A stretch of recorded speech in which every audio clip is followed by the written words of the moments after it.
I want to say sorry to everyone. The reason I'm saying sorry is as I have not been able to upload any chess content or video since last 4 weeks, or you can count it as a month.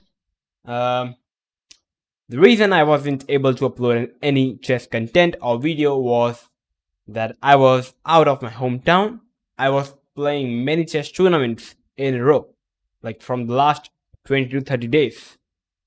And I was simply tied up. So finally, I am back at my home, completing all the tournaments. And as you know, that I live in India.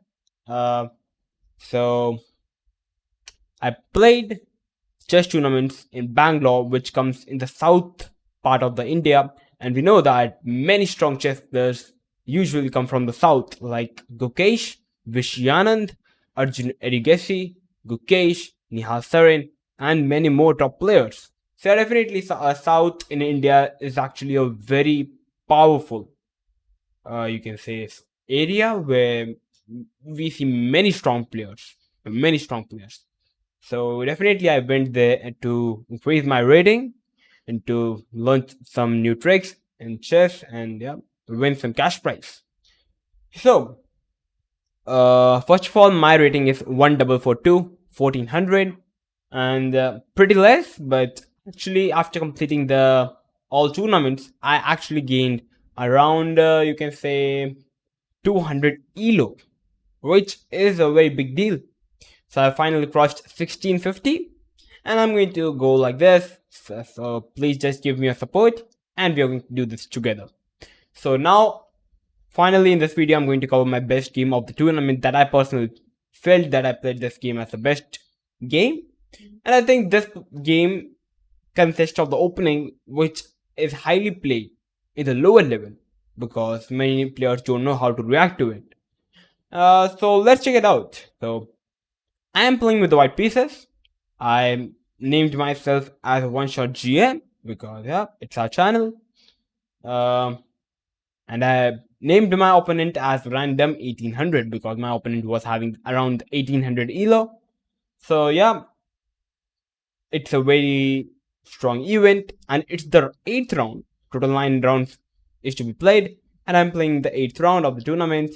And I from the 7th round, I scored 5 point. I scored actually 5 from the 7 rounds. So it's like a must-win situation for me if I want to gain some prize or if I want to come in top players list. So it's a must-win situation for me. So I am playing with the white pieces and I started out the game with 1d4, and my opponent replied with d5, c4, c6, e6, knight f3, c6. And here I thought that if I develop my knight, he's definitely going for capturing the pawn that I felt, which I developed, and he actually went for capturing the pawn on c4. So my intuition was right, because if your opponent goes like with this setup, definitely they are preparing to capture the pawn. So I'm pretty sure that that if you're playing with a white, if your opponent tries to go for this setup, your opponent does capture the pawn, and I think you many times collapse in the position. So it's going to be a very interesting game for you if you want to learn what to play in this position. After d into c4, I played a4. First stopping b5. Black plays bishop to b4, pinning up the knight. We play e3, attacking the pawn on c4. Black plays b5, which happened in the game. I played bishop to d2.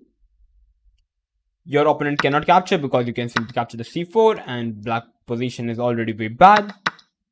So after bishop d2, first of all, if after takes, you cannot go for capturing the b5 pawn as the knight is pinned.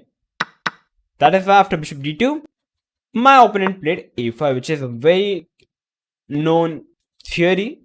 The opening's name is Queen's Gambit Decline, semi-slap defense. After a5, it's all theory. I captured the pawn. He captured the knight. Because in this position, if he captured the pawn, I can capture the pawn with the knight, as the knight is no longer pinned. So he captured the knight. I captured the bishop with the bishop, which is the right reply. pawn takes, and in this position, if you know the theory, you are definitely going to find the move b3, which was played in the game. b3, and the idea here is if black takes, I can capture the b5 pawn with a check, and on the next move, I'm going to as well capture the pawn on b3, and the pawn on a5 is extremely weak, and white is simply better.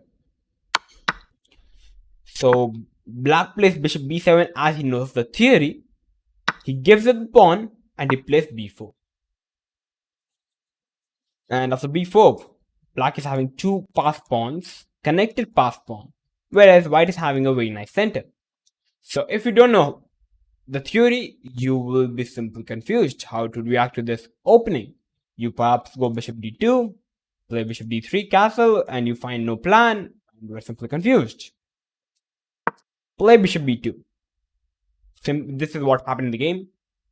He played knight f6, bishop d3, castle, castle, knight d7, all theory.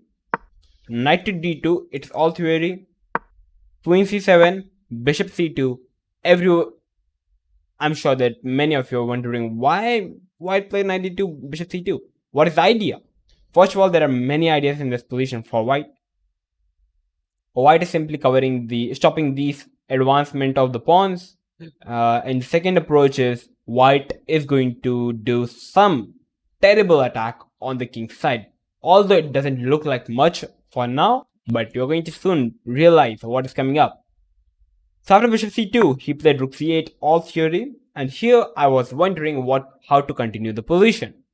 I simply forgot the lines perhaps. I was wondering what can I play in this position. There are many moves in the position to continue the game. I can play rook e1, c5, even rook c1, but even f3, but I decided to go for simply e4, having a nice center.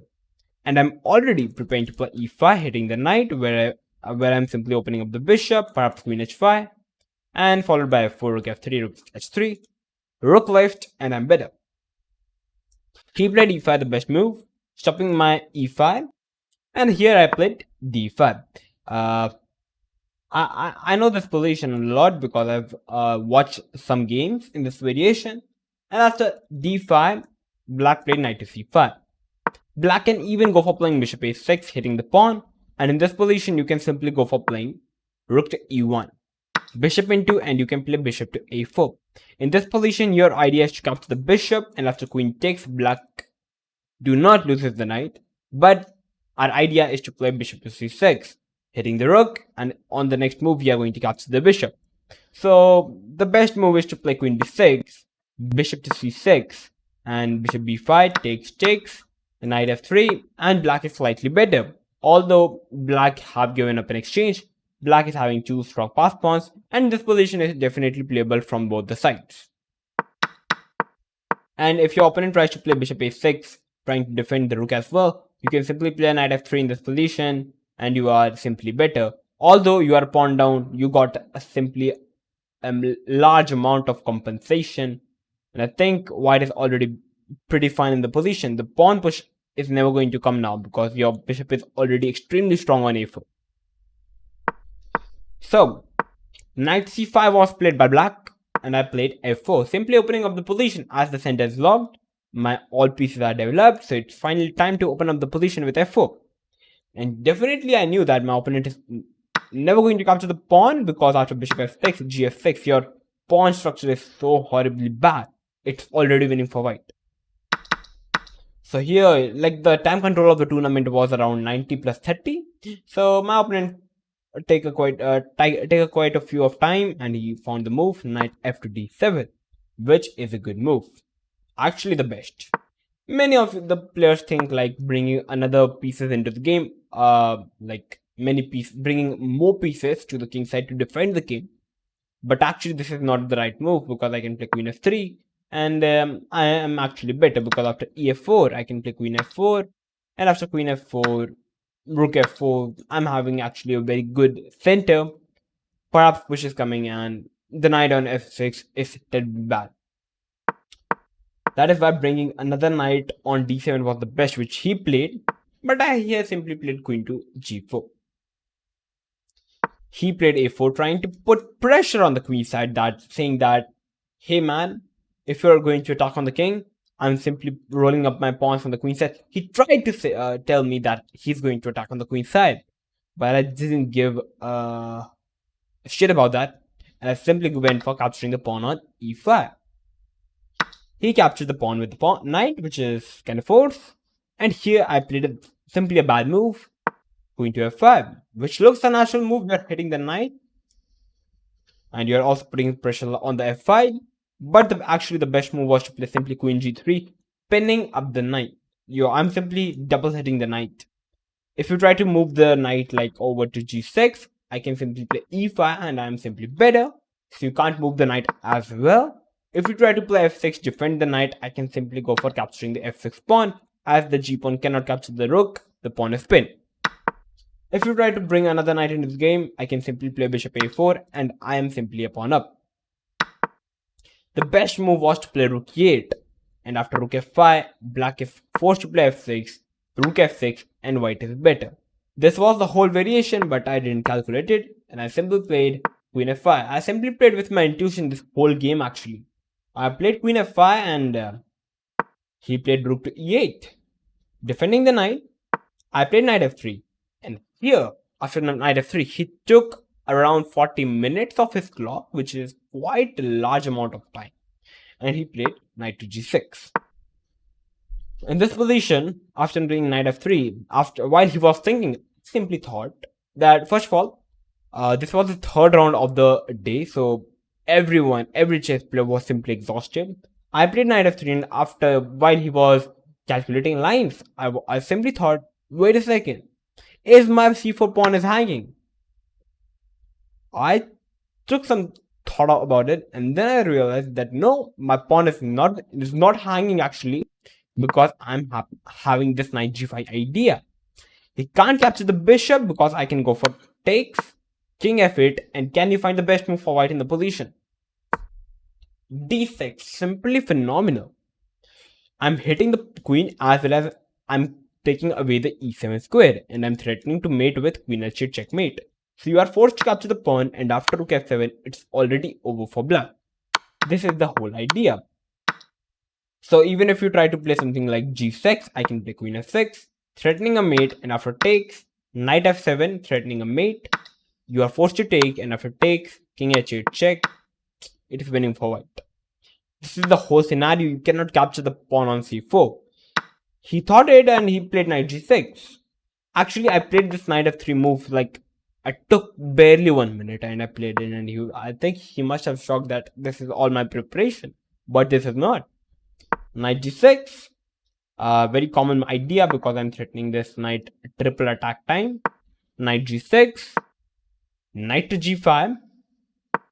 He played rook to f8, and the moment he played rook f8, I got to know that it doesn't matter that I'm winning in this position or not, but definitely my opponent is simply cracked from inside, because playing such a bad move, such a passive move, rook f8, tells us that your opponent is simply broken from the inside.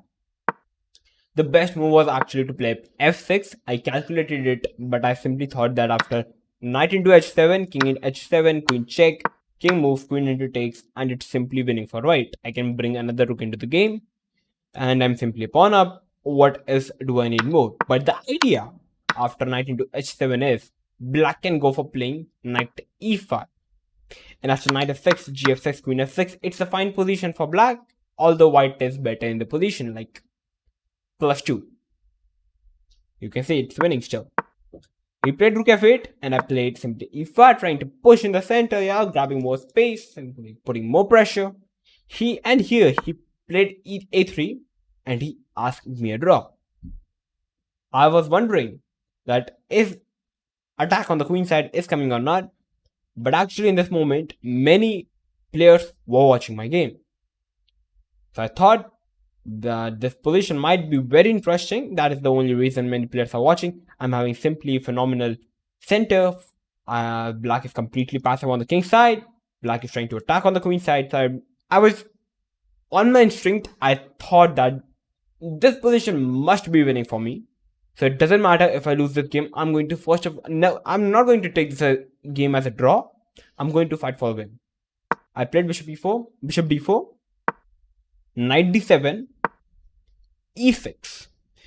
Saying simply, if you want to capture my c4 pawn, go for it. He went for it. And here, capturing the knight is not a good move. Queen d4 check, king h1, queen d5 is winning for black.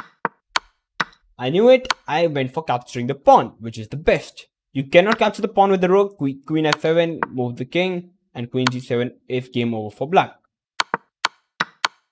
So after pawn takes, king was forced to go on h8. Here I played rook d1, which was not necessary.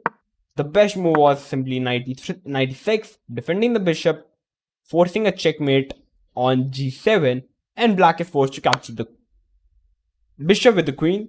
And after knight into d4, I got the queen. It's already over for black. But I played a bit safer, rook d1, protecting the bishop, and here he played queen to d5. Now it's your chance. It's an easy move, but feel free to pause the video and try to find the best move for white in this position for white. So yeah, pretty easy. Bishop to g7 check, king g7, and I captured the queen. He simply blended the queen, but yeah, it was simply completely losing position. Even if you try to capture the pawn with the bishop, I can capture the knight. I'm simply a piece up.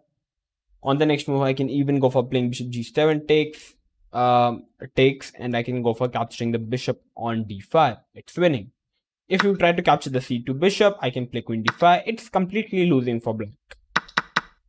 But he made it easy after queen d5, takes, queen, rook takes queen, bishop takes, queen takes bishop, knight to f6. Hitting the queen, I played knight to check, and after knight e6 check, on the move number 33, black decides to resign the game. The reason was very simple. If he moves the king back, I can go for capturing the knight. If he captures the pawn, I can play knight into f8 check. It's a check, you cannot capture the queen. The knight is pinned, you are forced to capture. And after rook into f6, it's already over, yeah? That was the reason after knight e6 check, he decides to resign the game. Phenomenal game, I personally feel. I made a quite a blunder. I actually made one single blunder in the game, which was around like over... Let me check it out. Which was over here. Queen f5 was not a good move by me. Queen g3 would have been simply a phenomenal move, and it's completely winning. But just forget the blunders. I'm pretty sure that this position must have landed in your games if you play 1d4. It's a very common setup for black, and if you know how to play with the white pieces, like this is the setup, this is actually all the theory. Just simply go for it. The basic idea for white in this opening, or you can say, yeah, opening in this is you put your bishop to c2, put your bishop to d2. After developing the knight to f3, you put the knight to d2, and you gain the center, you close the center, you go for f4 trying to attack on the king side, and you simply bring up the pieces into the game, and slowly you simply crush your opponent, make themselves realize and checkmate their opponent, simply crush your opponent. This was the best game that I played in the Bangalore Open. And yeah, what do I need more? I gained 200 ELO, got a cash prize of 42,000 rupees. And yeah, I'm pretty happy. If you love this game, then make sure to like the video. And if you have learned anything like about this opening of this semi-slav, because this opening is actually very popular in the lower level, because your opponent with the black pieces tried always to capture the pawn on c4 and make you think that you have simply blended, but simply surprise them by attacking on the king side and winning the game. So if you like this opening on this game, then make sure to like the video, share this video with your friends and everyone. And if you're new to my channel, then make sure to subscribe the channel. And I also post many gambits and traps like this. You can check it out, and I'm going to come up with these interesting videos like this as I'm now returned home. So till then, stay tuned and keep watching One Shot Chess.